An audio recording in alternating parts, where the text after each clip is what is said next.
I am an ex-influencer. And you're like, are they broke now? Do they have any life skills? All they were was an influencer. Number one, the disrespect is too much. And in this economy and in this, climate where we all try to keep up with the Joneses and we want to show off to each other, what good would it do for me to sit here and influence you to buy things? Hi, my name is Giovanni, and welcome to my small cubicle of the internet. Sit down, grab a seat, there's snacks.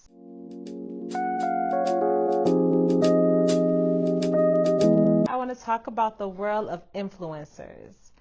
I heard they are quitting left and right, and they're going back to the 9-to-5 job, the work and hustle, the normies jobs. They're going back to it.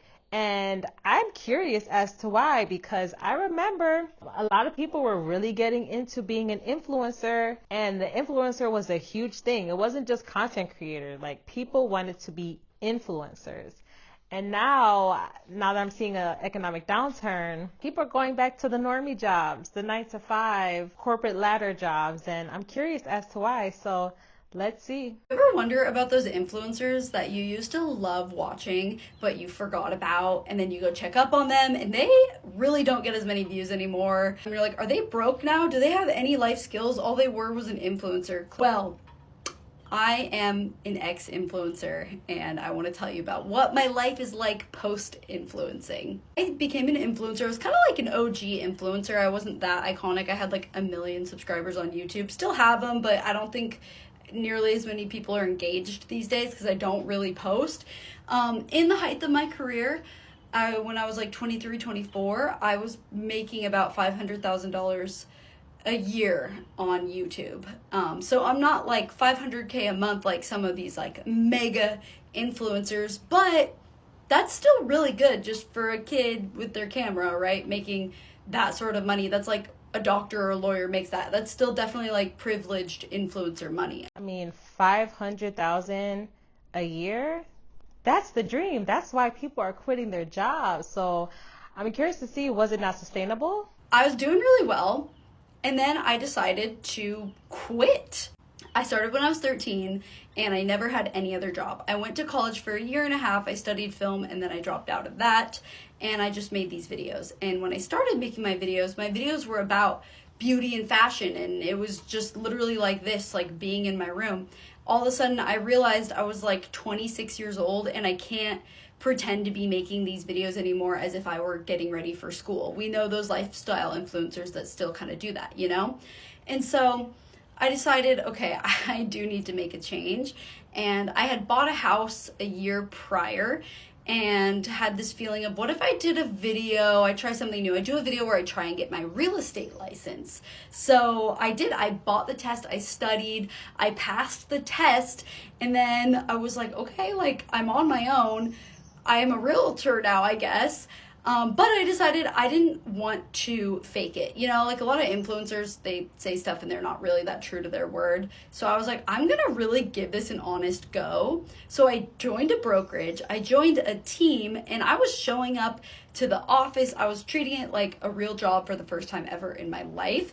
And within the first 60 days, I did end up selling a house, and I made the video about it, and it was great. And then I started getting more people asking me to help them buy or sell a house. And I didn't want to say no to it. Honestly, the money's pretty good in real estate. It's very similar to being an influencer, right? Like, you do this work and then you get paid a big chunk of money. Your taxes aren't withheld, so you do have to still like own your own business and operate all that stuff. So for a while, I kept being an influencer, making videos, and I was a real estate agent. For a couple years, I really thought, okay, I can just do both of these things full time. And oh, how naive I was. It took a couple years for me to figure out, it's just, you can't spread yourself that thin. So I thought about how when I wake up in the morning, if it's a day where I have clients to go show, or I'm filming a video about real estate, something for my real estate career, I wake up and I'm so excited. There's a pep in my step.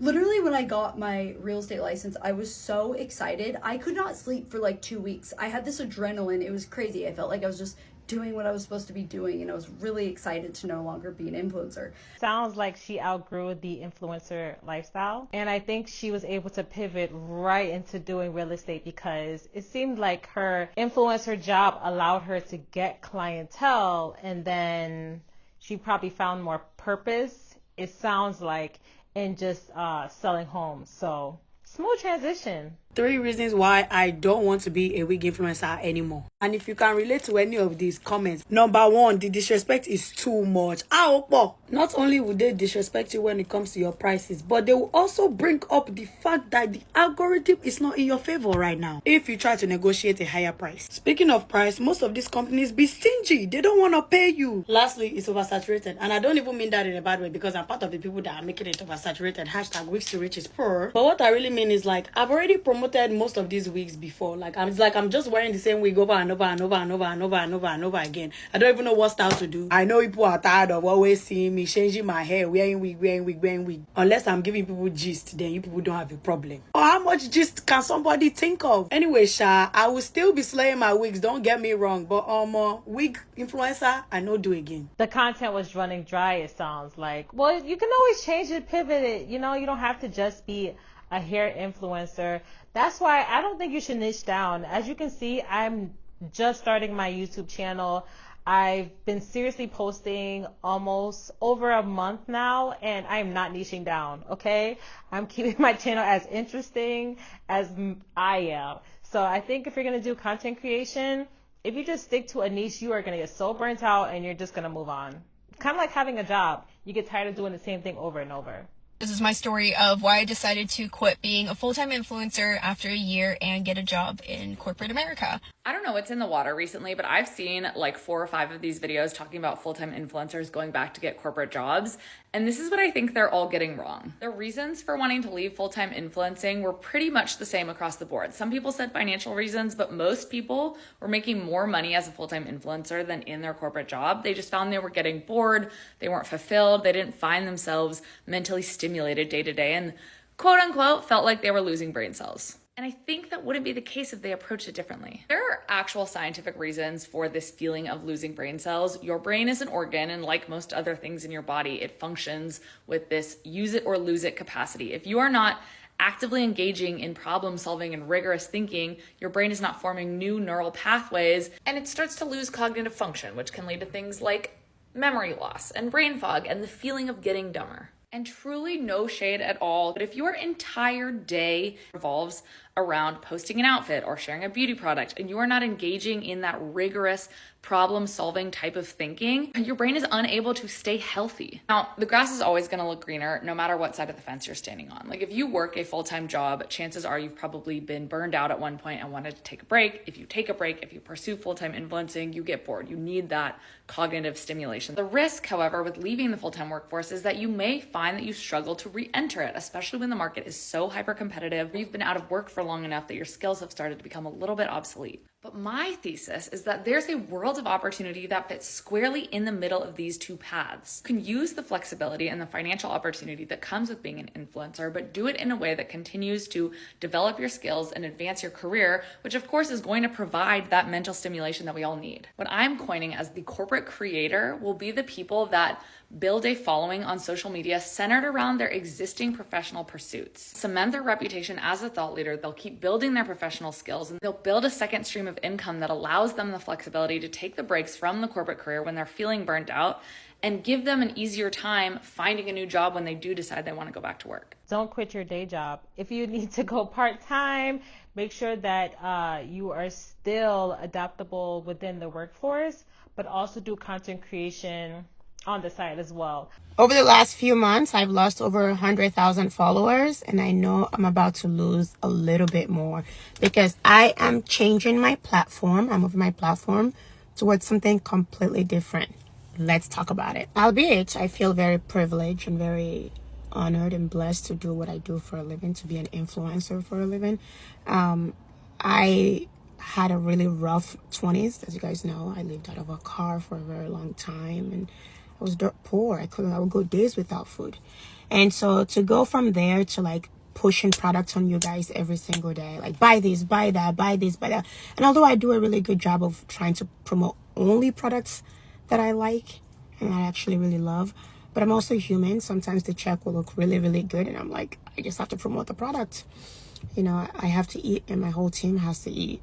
And But over the last couple of years, knowing that there's an inflation, the economy is terrible.